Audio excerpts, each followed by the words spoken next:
Hi, this is Laura Maisey, and you're listening to the Breifne Earley Show.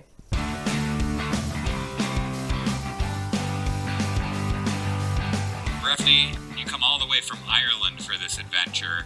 Isn't Breifne Earley a real tonic, full of positivity?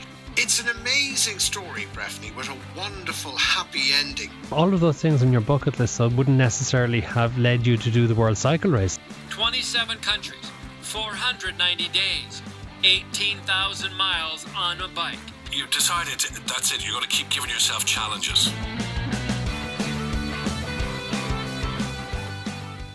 Welcome to the Breifne Earley Show. This week we have another amazing guest for you who's going to talk to us all about the world of endurance running, long distance running, cross-country running, literally cross countries, not just what you would associate down the local park. But first I want to tell you about an event that's happening in September that I'm absolutely delighted to be hosting. It's called Cloud9. It's a conference for inspiring and motivating you, anybody who's listening to this podcast. It's in Carrick-on-Shannon, County Leitrim, where I'm from, and I'm delighted to be hosting 99 amazing people for a 3-day conference. You can check it all out. It's on my website at breifneearley.com/cloud9, and you absolutely need to be there. It's already halfway sold out. As I said, 99 tickets, €99, 9 inspirational speakers, and it's on the 9th of the 9th, hence the name Cloud9. And I promise you, by the end of the weekend, you will be literally on Cloud9. Whatever your goals are, personal, financial, professional, it's going to give you that little bit of a kick in the rear that you need to achieve whatever your goals are. It's all top secret. I'm not telling you who the guests are, who the speakers are, but I guarantee you they are super impressive and super awesome, and you will be so happy you came along.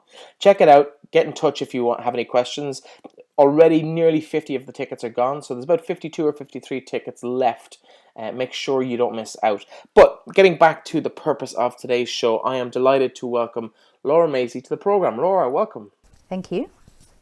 I came across your story online a couple of weeks ago now at this point, and I just knew I had to get in touch, so I reached out and asked you to come on the show because I think your message is so important and so impressive. I must apologise about my voice because it's the morning after the Ireland-Italy game last night. I'm a little bit hoarse, I'm a little bit tired, and so you're going to have to be gentle with me on this one. Congratulations, by the way. Thank you very much. But unfortunately, by the time that you listen to this, which will be next Wednesday, we'll already have played France. Hopefully, we'll still be in the competition. I want to talk about you, and I want to talk specifically about your project, Running Home from Rome. But before we even get thinking about that epic journey, because home for you is London, right? Yes, yeah. So you're going to run from Rome to London later this year, which is pretty awesome. But first of all, let's rewind, because when we first connected, the first thing you said to me was, I'm not really an athlete. So why would someone who doesn't identify as an athlete want to run home from Rome? So tell me where that all came from. It's not really, I mean, I don't kind of really view it as an athletic feat, really.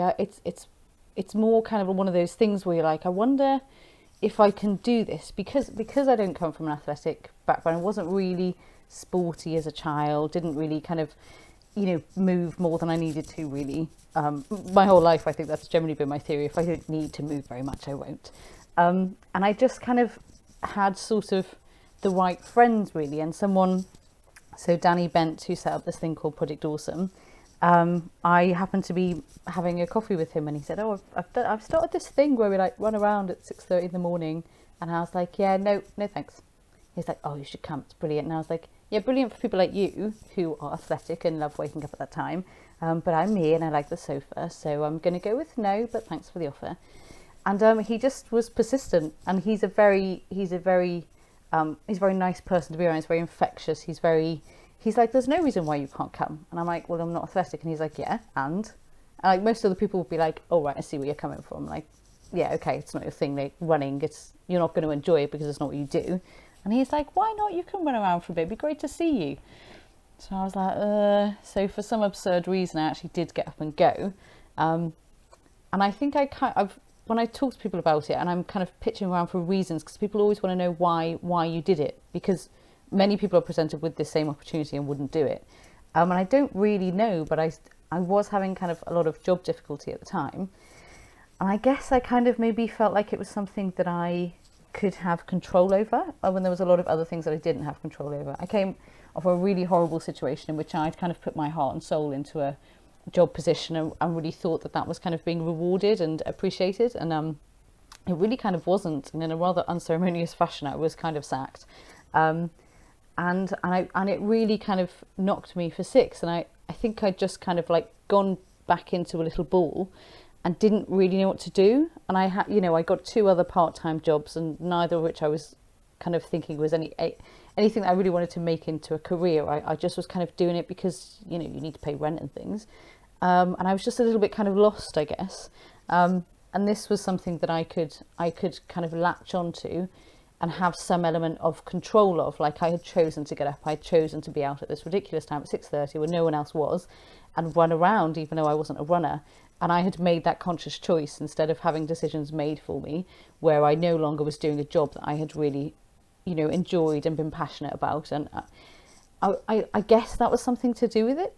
But, you know, I don't know if it was. I just try to find reasons because people want answers. They say, why did you start running? And I don't really know. Yeah, because 6:30 in the morning to me is pretty sacred. And usually the only way I see 6:30 is from the night before. Exactly. And the thing is, you have to be there at 6:30. And it's in central London. So it's not like, oh, the alarm's going off at 6:30. The alarm goes off at 4:45. So yesterday I went, the alarm went off at 4:45. And I got the train at 5:17.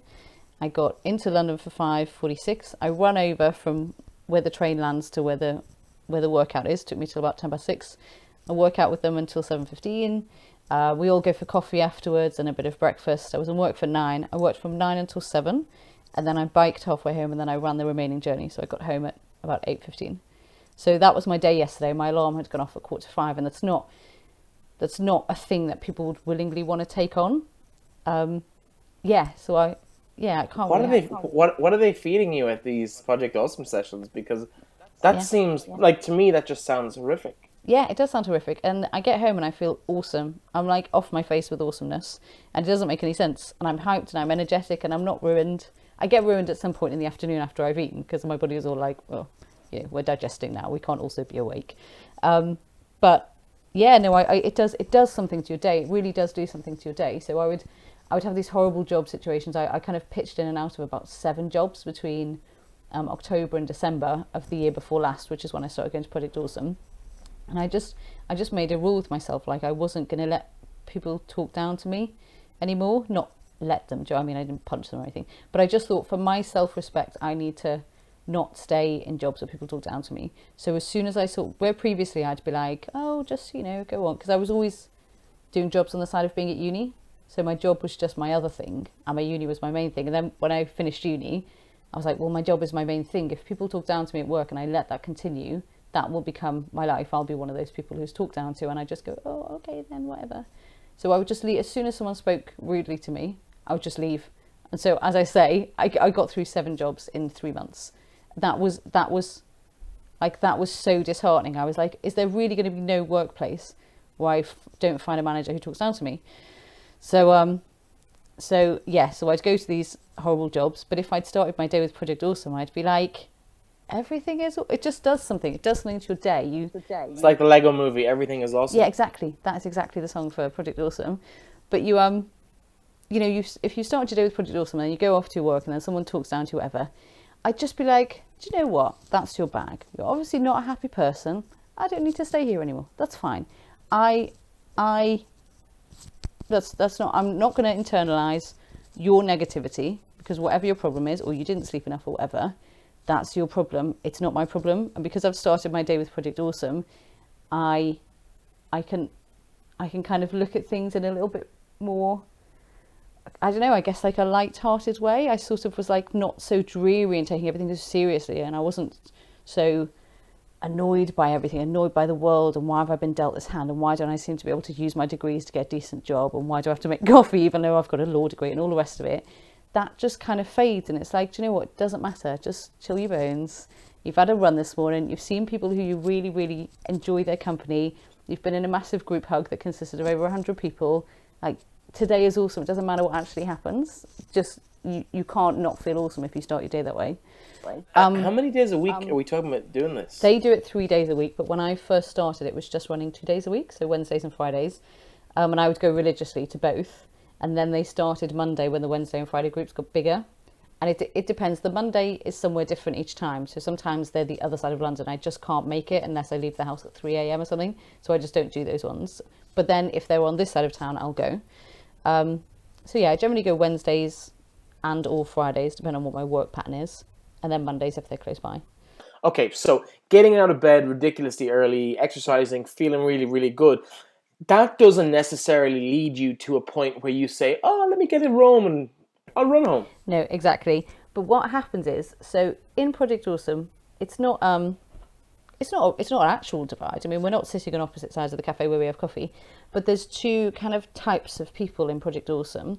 There's the people who go adventuring and they do the things that you only dream of, and they have these amazing adventures and lives, and they just say, do you know what? I feel like cycling from London to India. I'm going to do it. I feel like cycling from Scotland to Iran. I'm going to do it. And they do it. And then there's everybody else who's like, I wish I could be like them. And I just was like, do you know what? I've been in this group for long enough. The I wish I could be like them group. I'm going to fucking join that group. I'm going to join the group. So I was like, I'm going to do something. I want to do this. I want to say, you know, I've travelled under my own steam, the strength of my human legs has taken me across a proportion of the world. You know, I think someone worked it out to 5% of the world's surface will be covered when I do my run later this year. But yeah, you're around, I think if you took a group of any given morning at Project Awesome, the percentage of people who you could class as adventurers or who have done adventures or whatever is disproportionately higher than in any other group that you'd have. Yeah. So you're exposed constantly.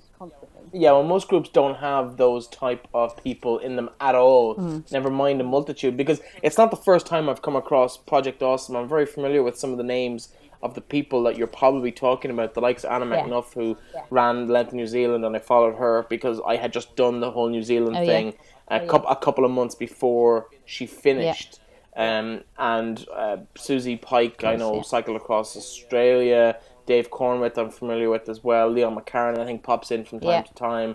Alistair Humphreys. There's people who jump around in that kind of crew in London that I've kind of watched them at an arm's length and interacted with a few of them on social media or whatever. But it's a fantastic group of people, and I suppose I think if I was hanging out with those people as well, I'd probably be drawn to do a lot more stuff. Yeah, because also when you go for a coffee with someone or when you work out with someone, even if the things they've previously done in their life are not comparable to yours, like they're way more active than you and always have been or whatever, you sit down and have a coffee with someone, it normalizes them to an extent. So like the thing I really love about Anna McNuff is that she's just so irreverent. Like when you talk to her, she was saying about the photo shoot she did with Women's Health magazine. So they did a little kind of interview thing with her and whatever. And she was talking about their leggings, and she said that because she didn't want to wear pants because she didn't want to get a visible knicker line in the photos in the magazine. She didn't have pants on, she just had their leggings on. And when she gave the leggings back to the bloke afterwards, she said, sorry, I've badged all over your leggings. And I just like you're so like normal and ordinary. She doesn't always talk about sport. She's not, it's not like, oh, and I did this time and I did that time and I'm running a 7-minute mile or whatever. She's just she's very approachable. I think that's the thing actually I find with the adventuring crowd, is that you expect them to be kind of superhuman and not really able to maybe connect with people with ordinary 9-to-5 jobs and all the rest of it. Like, oh, we're too ordinary. They must be talking about the time they fought off a lion single-handedly or something. And they're just very approachable, very normal. They like a latte. They want to sit down. Their legs are hurting. They've cut their hand, whatever. They're just, you can just go and talk to them. And then I was like, wait a minute, well, I'm normalish in that kind of way. Yes, I'm not a runner, but I could be a runner. At some point, everyone began the thing that they then did. So, like, though I think Anna probably went full runs, she wasn't in the category where she'd say she was a runner. And she read... No, but Anna specifically now is probably not the best example, because obviously an international athlete of some acclaim, I think, and I could be correct on this, but I'm pretty sure there was some success either at World University Games or Commonwealth Game level. Like there was definitely like high level elite athlete blood in her. I think probably Susie Pike is, in terms of like normalness to suddenly doing something that was out of the blue is our best example, because I don't think she had owned a bike before she bought Dougal in Australia, did she? The bike's called No, Dougal. no, I don't think so. Like I spoke to Susie before she did her cycle. She heard of me through a mutual acquaintance and was repeating the same route as me. And he had said to her, "Oh, you should have a chat with." It was Nick Tracy was his name. You should have a chat with Susie or with Breifne. So she contacted me and we had a chat over Skype. She had really little to no adventure experience at all, and yet I suppose it took her a bit longer than she planned. She spent more time and probably more money than she would have liked to have done. But I think if you asked her now, she would be delighted. She wouldn't change a thing about what she did. So you decided you want to join the other half of the table, effectively, the people who do things rather than look up to the people who do things. Why Rome? Why not Madrid? Why not Paris? Why not Brussels? What was special about Rome? Well, I mean, I love everything about Italy. I'm very much in terms of history. Like I work for English Heritage, so I work in historic surroundings, and I have previously worked for National Trust. So kind of history is one of the things I'm fascinated by. My favourite period in history is the Renaissance. So obviously, Italian Renaissance stuff appeals to me. So if ever I've got time to go somewhere abroad, and I've got a decent amount of time, I usually will go to Italy. So it was kind of logical, but previous to going to Project Awesome or anything, it had kind of brewed in my mind this route. So I was just interested by the route because I'd read a book called oh gosh, I can't remember what it's called, but it's by a guy called Andrew Sykes, and he's got a bike called Reggie, and he does these. He's a teacher, and on his summer holidays or whatever, he does really long distance bike journeys and writes about them. And one of them was called Along the Med on a Bike Called Reggie, but I don't think it was that one that I read. I think it was the one previous to that. And he does the route, which technically it goes from Canterbury and finishes in Rome, and it's called the Via Francigena. I think that's how you pronounce it.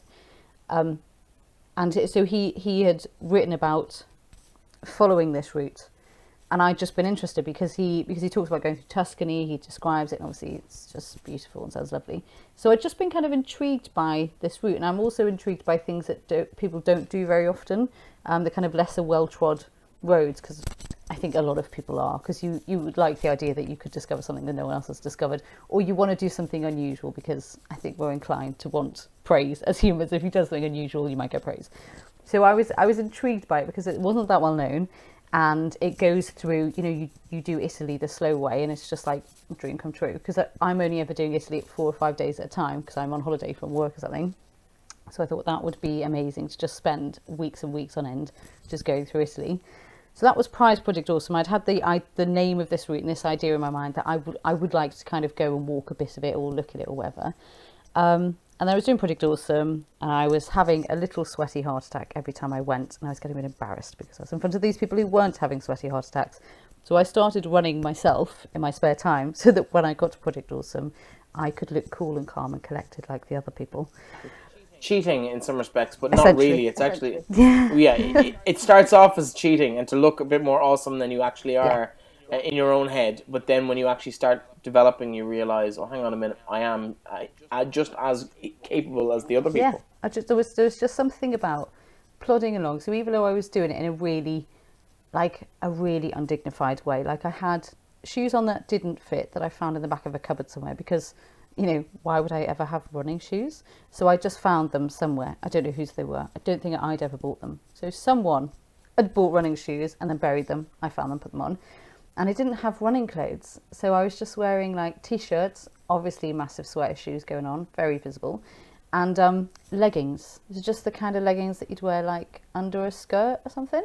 They're only made as a thin thing to go under a skirt or something.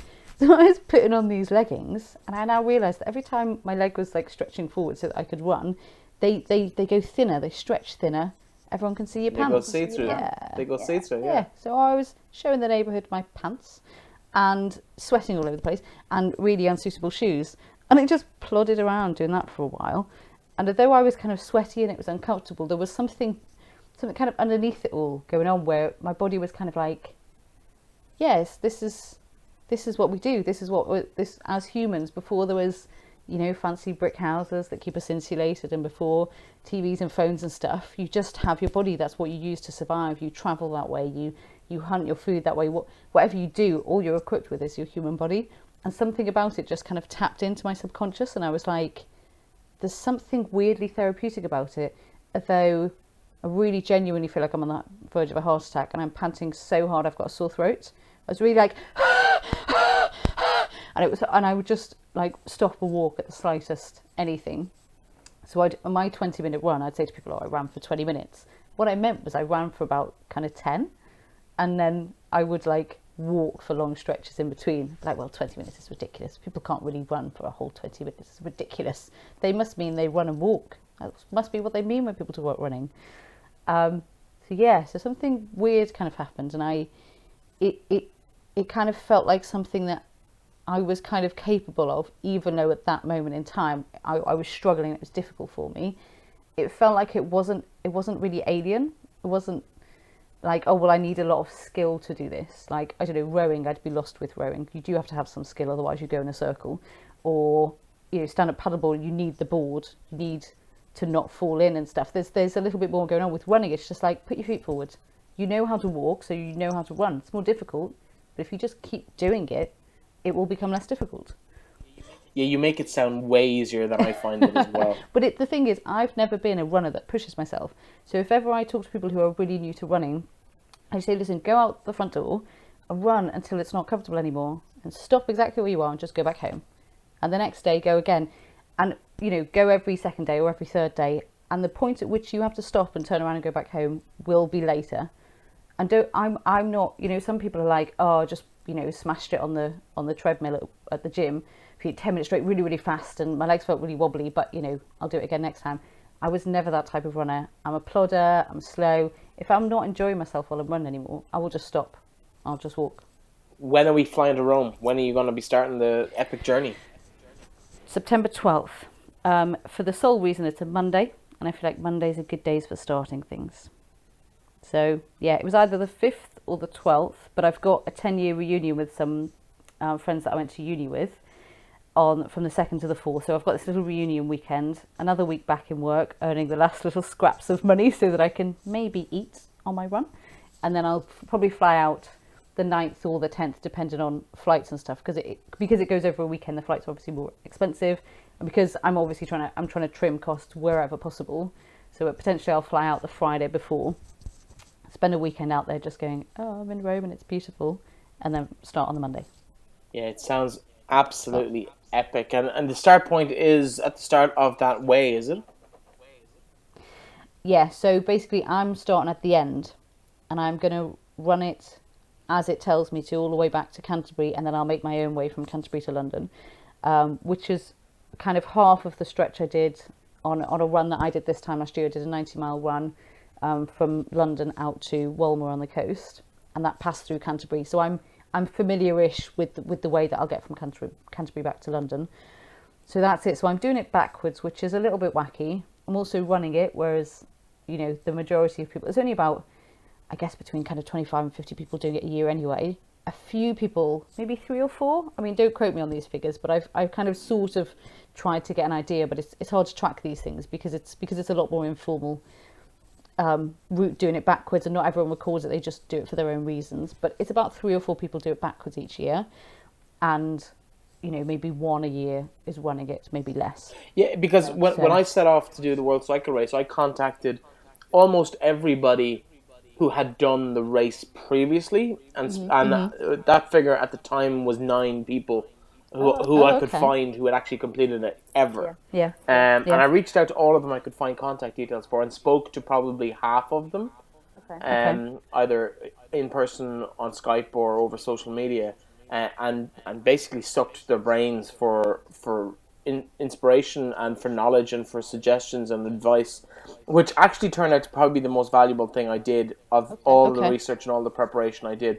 Almost as valuable as all the hours in the gym and all the hours in the saddle was actually speaking to people who've done it before and realizing, in the same way as you did with the Project Awesome crew, that these things are manageable and these people are just human, same as everybody else. They've still got to go to the bathroom to pee a couple of times a day, you know, so they're not superhuman, they're not supermen or superwomen. They're just average people doing pretty extraordinary things. Yeah.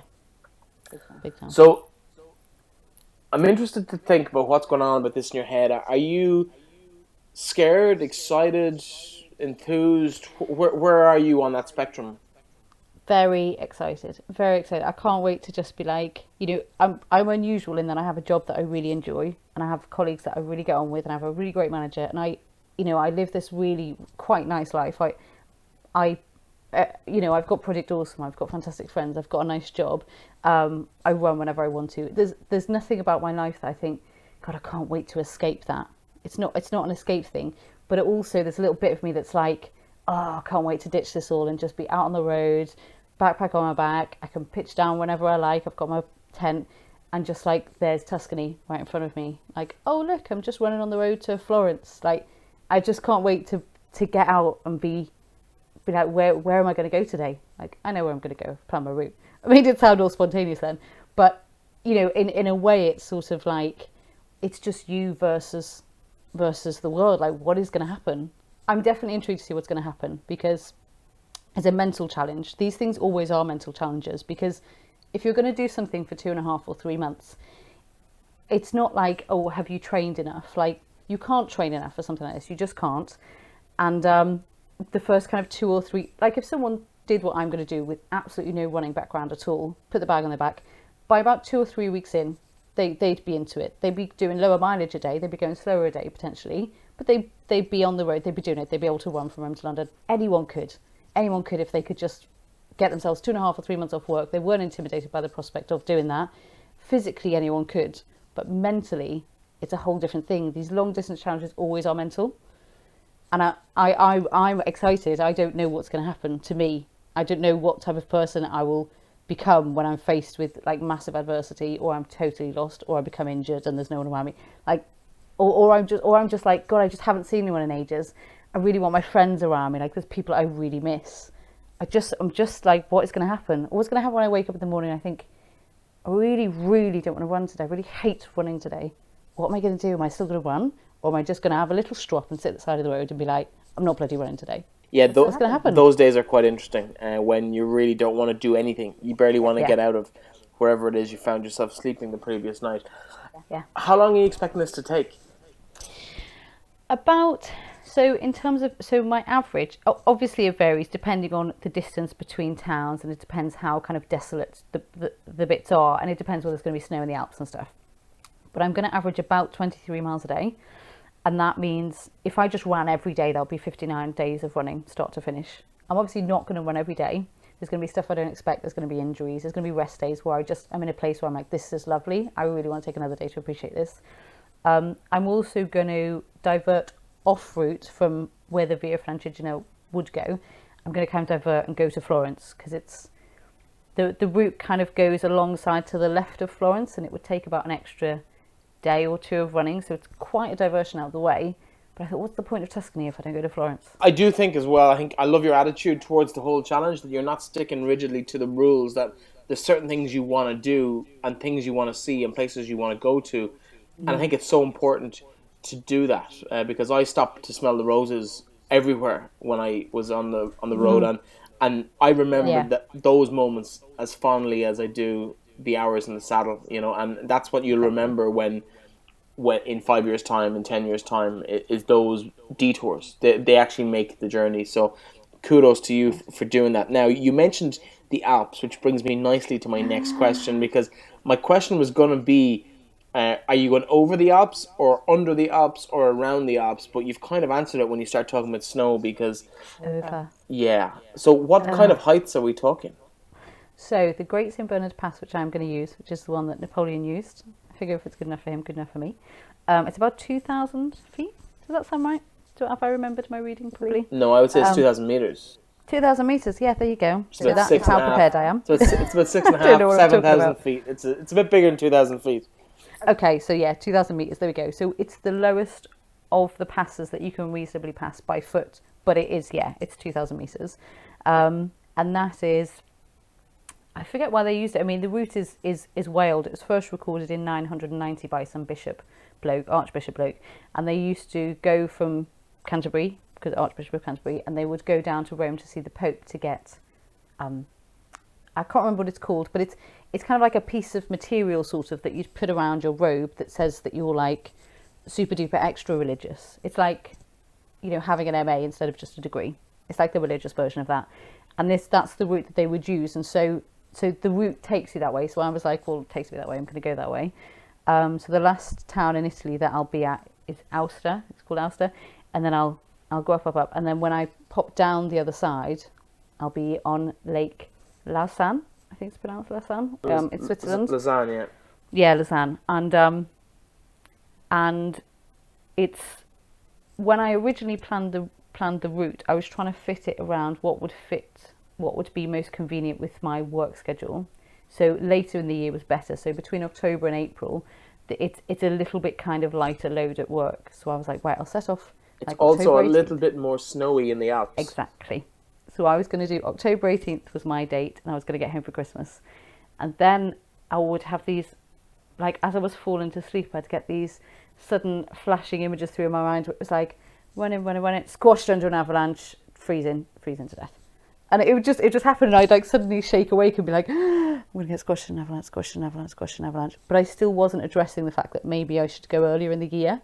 I was like, no, because I'm sure it won't snow, because I don't want it to. And that's fine, right? I'm not sure that's how it works. No? No. So, I love your optimism, but I'm not quite sure that's exactly how it works. So someone managed to convince me that that's not how it works. Oh, good. And good. someone at Project Awesome, obviously, my life was Project Awesome. So I moved the whole thing to September. So it should be, I'll be about 3 weeks to a month through Italy. Again, just depending how long it takes, how kind of slowly I do it. And I'll be through the Alps mid-October. I say mid-October at the latest, because I think the longest it will take me is a month through Italy. It's more like to be 3 weeks. But even if it takes me a month, I'll be through the Alps on October 12th. And last year, just gone, the snow started on something like November 20th. So I'm still a month before last year's first snow. So I'm remaining optimistic. I mean, you know, if it just does snow, then I'll just snake around the coast. I'll just stay on the coast, and then I'll just have a longer route going back up through France. It's not the end of the world. Well, the beauty of having an extra 6 weeks before Christmas is you could still make it home for Christmas. Exactly.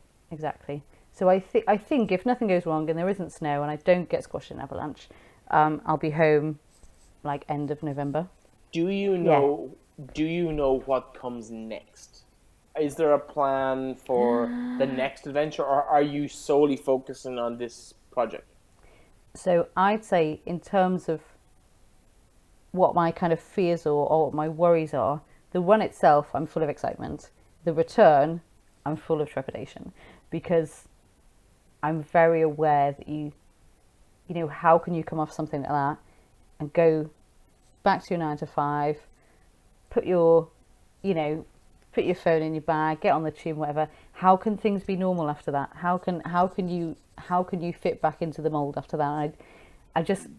My adjustment back is one of the things that I do worry about, because there's kind of a history of mental illness in my family. My mother has bipolar, and I've never struggled with it, but I have struggled with some things, and I have seen a therapist before and all the rest of it.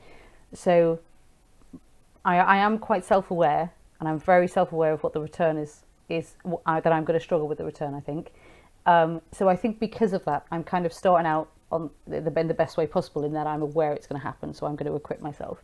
Yeah, but my return, I would like my return to be full of like, where should I next run home from? Because also it needs to rhyme, obviously, running home from Rome. So where are the other places in the world that rhyme with home? Because otherwise the whole thing doesn't fit. It's all about the rhyme. It's not about the enjoyment. It's about the rhyming. You need to have a tagline. So yeah, I'd like to think that I'm going to come back and be like, where next? And I kind of sort of toying with the idea. I lived in Namibia when I was 18, and there's a little town called Luderitz, which I loved. I kind of toying with the idea of running home from there, but that would be like years, you know, that's the bottom of Africa. I'd like to think I'm going to come back and be like, yeah, let's just plan, let's do it, let's love it, let's write a book. I'd love to write a book. I want to be a writer anyway. I'd love to write a book about it, blah, blah. And a part of me is like, you're going to come back and you're going to go tuck yourself into a little ball, and you're going to be like, everything in life is definitely going to be rubbish now, because how can anything be good after something so amazing? Yeah, you do that for about a couple of days, and then Okay. you plan something else. Let me warn you though that writing a book is not as easy as you think it is. You probably don't even think it is easy, but No, if I you mean, I write a fair amount in different places, but yeah, like writing is what I've always wanted to do. But also writing a book about a long distance journey is like what's like a million people have already done it. So if nothing that unusual happens on my journey, then I don't know whether I'll write a book because like everyone's written a book about a long journey they've been on. So I think the market is although it's an unusual thing to do, it's one of the bog standard things to come back and write a book about it, right? yes and no. Okay. I think I'm writing my book predominantly for me.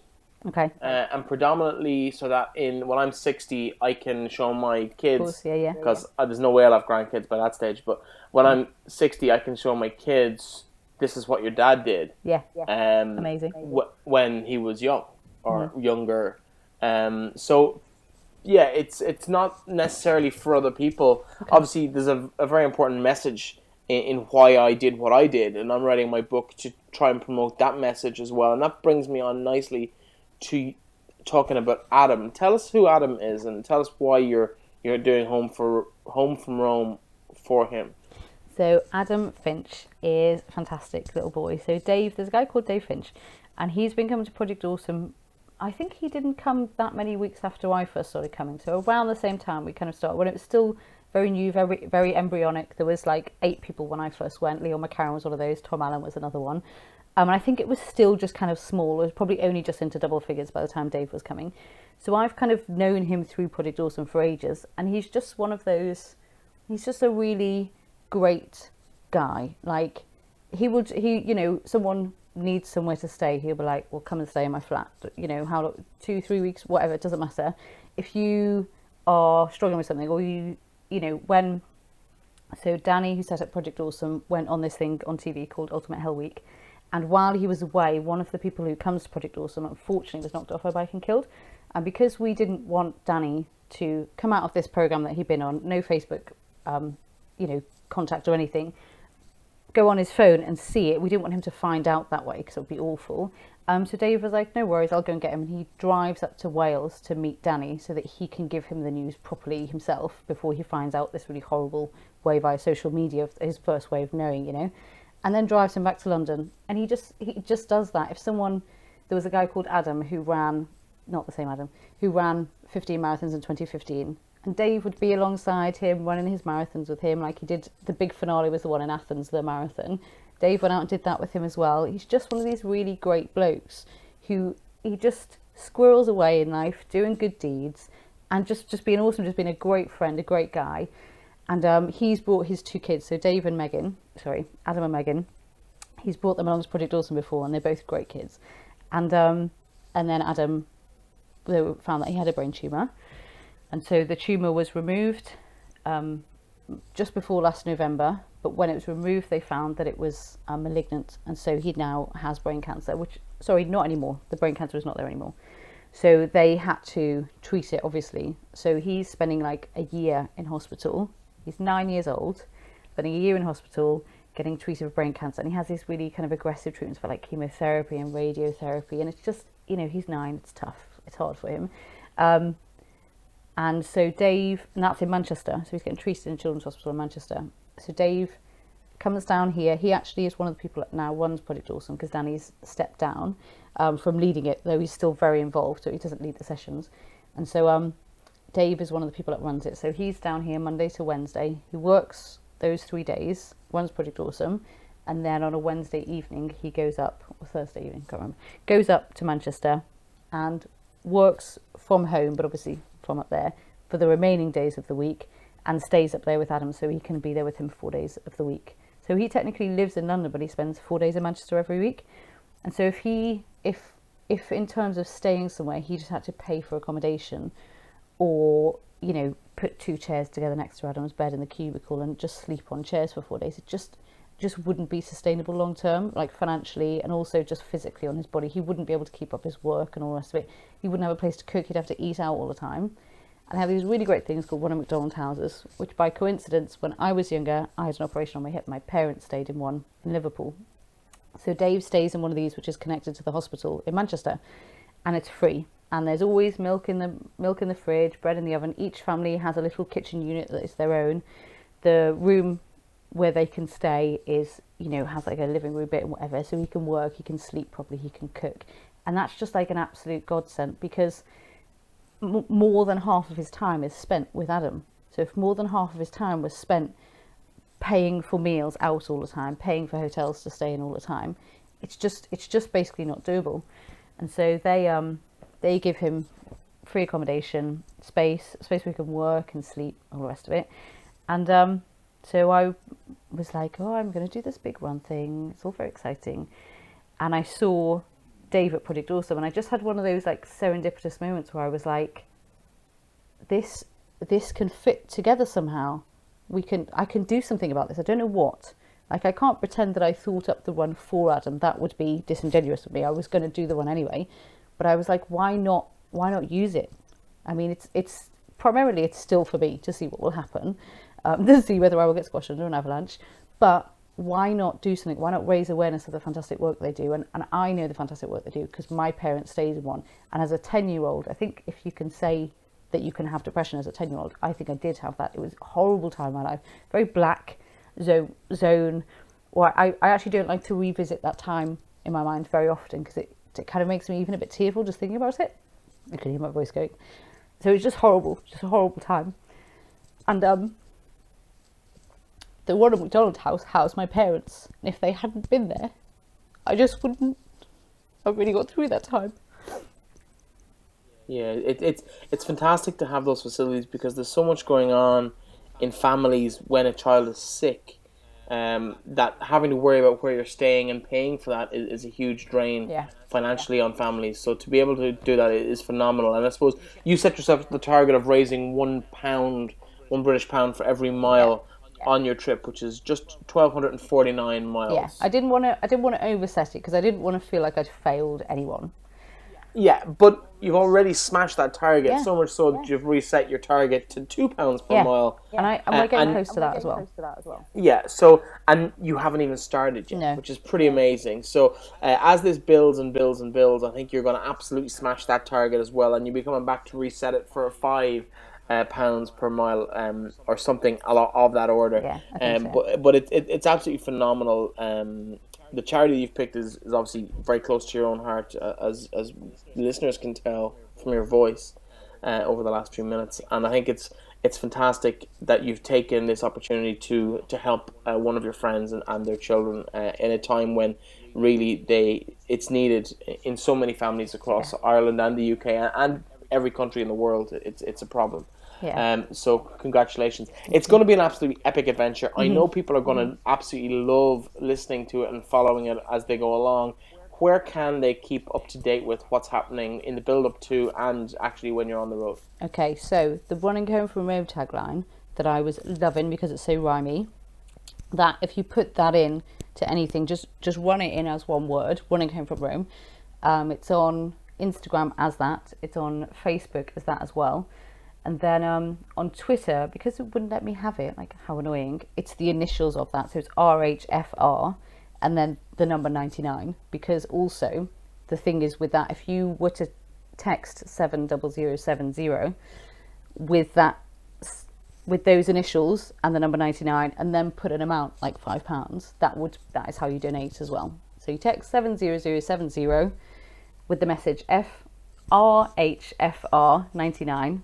£5 or £10 or all your life savings, your choice, and that's how you donate as well. So the Twitter thing not let me have the name, that was annoying. It ties into how you donate, but just Google it. Just Google running home from Rome as one word, and it will come up. So I write a bit for Huffington Post, and so it will probably reference the stuff on Huffington Post as well. I also write for a website called Etch Rock, just ETCH Rock, all one word. I write for them about the run as well.